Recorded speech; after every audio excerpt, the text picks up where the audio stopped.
بسم الله الرحمن الرحيم. الشرطية المنفصلة على ثلاثة أضرب. غرب کی جمع یہ اضرب ہے على ثلاثة اقسام انواع اصناف. شرطیہ منفصلہ کی تین قسمیں وہی ہیں جو کبریٰ میں پڑھ چکے. منفصلہ حقیقیہ، مانعۃ الجمع، مانعۃ الخلو. منفصلہ حقیقیہ کہتے ہیں جس میں صدق اور کذب دونوں میں تنافی ہے. تو منفصلہ حقیقیہ موجبہ کے اندر صدق اور کذب دونوں میں تنافی ہو، اور منفصلہ حقیقیہ سالبہ میں صدق اور کذب دونوں میں عدم تنافی ہو، یعنی تنافی نہ ہو. صدق اور کذب میں تنافی ہونے کا مطلب یہ ہے کہ ایک ساتھ نہ دونوں صادق ہوں نہ ایک ساتھ دونوں کاذب ہوں. کل میں نے بتایا تھا کہ کسی عدد پر جفت اور طاق ایک ساتھ دونوں صادق نہیں، اور یہ بھی نہیں ہو سکتا ہے کہ نہ جفت ہو اور نہ طاق، کوئی ایک ہوگا. بات سمجھ میں آ گئی؟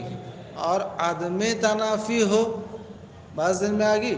جیسے بتایا تھا یہ عدد یا تو جفت ہوگا یا برابر برابر بٹے گا، تو عدد کے جفت ہونے اور برابر ہونے میں تنافی ہے؟ تنافی نہیں. بات سمجھ میں آ گئی؟ ایک قسم سمجھو، لأنها إن حكم فيها بالتنافي أو بعدمه. موجبہ میں تنافی کا حکم ہوگا اور سالبہ میں عدم تنافی کا. ٹھیک ہے؟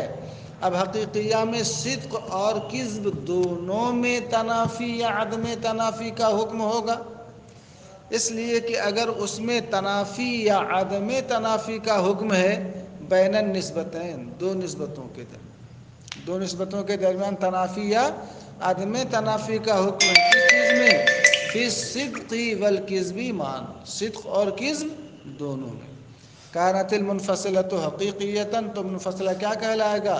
حقیقیہ کہلائے گا. بات سمجھ رہے ہو؟ اگر منفصلہ حقیقیہ موجبہ ہے تو صدق اور کذب دونوں میں تنافی ہوگی. ٹھیک ہے؟ کہ دونوں ایک ساتھ نہ صادق نہ دونوں ایک ساتھ کاذب. اور سالبہ ہے تو صدق اور کذب دونوں میں عدم تنافی.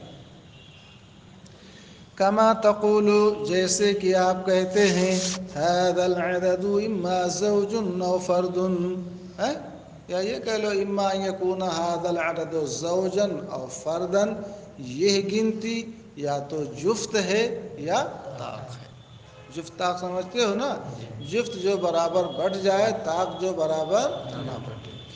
آپ بتائیں کوئی مخصوص گنتی جفت اور طاق ایک ساتھ نہیں ہو سکتی، اور نہ یہ ہو سکتا ہے کہ نہ جفت ہو اور نہ طاق ہو. تو یہاں پر منافات ہے کہ نہیں؟ صدق میں، صدق میں منافات کا مطلب ایک ساتھ دونوں صادق نہیں. کذب میں منافات کا مطلب ہے کہ دونوں نہ ہوں، ایسا بھی نہیں. فلا يمكن اجتماع الزوجیة والفردیة فی عدد معین، تو ایک معین گنتی میں زوجیت اور فردیت کا اجتماع ممکن نہیں. یہ صدق میں تنافی ہو گئی. ولا ارتفاعہما، اور دونوں کا ارتفاع بھی ممکن نہیں کہ دونوں نہ ہوں. یہ کذب میں کیا ہو گیا؟ تنافی ہوگی. سمجھ گئے؟ اب مانعۃ الجمع کس کو کہتے ہیں؟ جس میں صرف صدق میں، کس میں؟ صرف صدق میں تنافی یا عدم تنافی ہو. صدق میں تنافی کا مطلب دونوں ایک ساتھ صادق نہیں ہوں گے، مگر کاذب ہوں گے کہ نہیں ہوں گے اس سے بحث نہیں، صرف صدق میں تنافی یا عدم تنافی نہ ہو. وَإِنْ حُكِمَ بِالتَّنَافِي وَبِعَدَمِهِ صِدْقًا فَقَطْ، اور اگر تنافی یا عدم تنافی کا حکم صرف صدق میں ہو كانت مانعۃ الجمع، تو کیا کہلائے گا؟ جیسے آپ کا قول هذا الشيء اما شجر او حجر، یہ چیز یا تو شجر ہے یا حجر ہے. شجر نامی ہے اور حجر غیر نامی ہے، تو یہ کہہ سکتے ہو کہ یہ شجر بھی ہے حجر بھی ہے؟ ایک چیز نامی بھی ہو اور نامی نہ بھی ہو، ایسا ہوگا؟ بات سمجھ میں آ گئی؟ تو فرماتے ہیں فلا يمكن ان يكون شيء معين حجرا وشجرا معا، تو یہ ممکن نہیں کہ کوئی معین چیز حجر اور شجر دونوں ہو، کیونکہ حجر غیر نامی ہے، جماد ہے، اور شجر کیا ہے؟ نامی ہے، تو کوئی نامی جماد نہیں ہے، کوئی جماد نامی نہیں۔ سمجھ میں آ گئی بات؟ وَيُمْكِنُ أَنْ لَا يَكُونَ شَيْئًا مِّنْهُمَا، اور ممکن ہے کہ ان دونوں میں سے کوئی نہ ہو، نہ شجر ہو نہ حجر ہو، بلکہ شجر اور حجر کے علاوہ کوئی اور چیز ہو، مثلا عقل ہو، روح ہو۔ بات دن میں آ گئی؟ تو وہ کیا ہے؟ نہ شجر ہے نہ حجر ہے۔ یا حیوان مان لو تو نہ وہ شجر ہے نہ حجر ہے، بلکہ کیا ہے؟ وہ حیوان۔ وَإِنْ حُكِمَ بِالتَّنَافِي أَوْ سَلْبِهِ كِذْبًا فَقَطْ، اور اگر صرف کذب میں تنافی یا عدم تنافی ہو تو مانعۃ الخلو ہے۔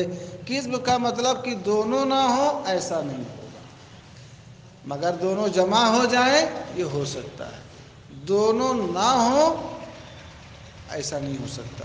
کا قول القائل، جیسے آپ کا قائل کا یہ کہنا پڑھ چکے ہو، اما ان یکون زید فی البحر او لا یغرقا، یا تو زید سمندر میں ہوگا یا نہیں ڈوبے گا۔ بازی میں آگی؟ تو اس کا کذب کیسے ہوگا کہ زید سمندر میں نہ ہو؟ زید فی البحر کا کذب کیسے ہوگا؟ زید سمندر میں نہ ہو اور ڈوب جائے، ایسا ہو سکتا ہے؟ ڈوبنا جب بھی ہوگا تو کس میں ہوگا؟ پانی میں ہوگا۔ صرف پانی میں نہیں، ایک بوتل پانی میں، ایک گلاس پانی میں کیوں ڈوب جائے گا؟ تو یا تو زید سمندر میں ہو یا نہیں ڈوبے گا، دونوں کا ارتفاع نہیں ہو سکتا۔ پہلے جز کا ارتفاع یکونا کا ارتفاع کا ہوگا لا یکونا، اور لا یغرقا کا ارتفاع کیسے ہوگا؟ یغرقا۔ یعنی زید سمندر میں نہ ہو اور ڈوب جائے، ایسا نہیں ہو سکتا، مگر زید سمندر میں ہو اور نہ ڈوبے یہ ہو سکتا ہے۔ نہ ڈوبے بلکہ تیرے اس میں، موتی تلاش کرے، غوطہ لگائے، سب کو ہوتا ہے کہ نہیں ہوتا ہے؟ فارتفاعہما، تو دونوں کا ارتفاع، تو دو جز ہے نا، اما ان یکون زید فی البحر، اور دوسرا جز کیا ہے؟ لا یغرقا۔ تو ان یکون زید فی البحر کا ارتفاع کیسے ہوگا؟ لا یکون زید فی البحر، اور لا یغرقا کا ارتفاع کیسے ہوگا؟ یغرقا۔ فارتفاعہما، تو ان دونوں کا ارتفاع آگے آئے گا محال، ارتفاع کا، ان دونوں کا ارتفاع کیا ہے؟ محال ہے۔ ارتفاع کیسے؟ بعد سے اس کی وضاحت، بِأَن لَا يَكُونَ زَيْدٌ فِي الْبَحْرِ وَيَغْرَقَا، تو ان دونوں کا ارتفاع کیسے؟ کہ زید سمندر میں نہ ہو اور ڈوب جائے، کیا ہے؟ محال ہے۔ ٹھیک ہے؟ وَلَيْسَ اجْتِمَاعُهُمَا مُحَالًا، ان دونوں کا اجتماع محال، اجتماع تو ہوتا رہتا ہے نا، کبھی کبھی علی نگر میں ہوتا ہے تو اجتماع محال نہیں ہے۔ اجتماع کیسے؟ کہ زید سمندر میں ہو اور نہ ڈوبے بلکہ تیرے۔ بات سمجھ میں آ گئی؟ المنفصلۃ باقسامها الثلاثہ، قسمان، منفصلہ کی تین قسمیں ہو گئی نا، حقیقیہ، مانعۃ الجمع، مانعۃ الخلو۔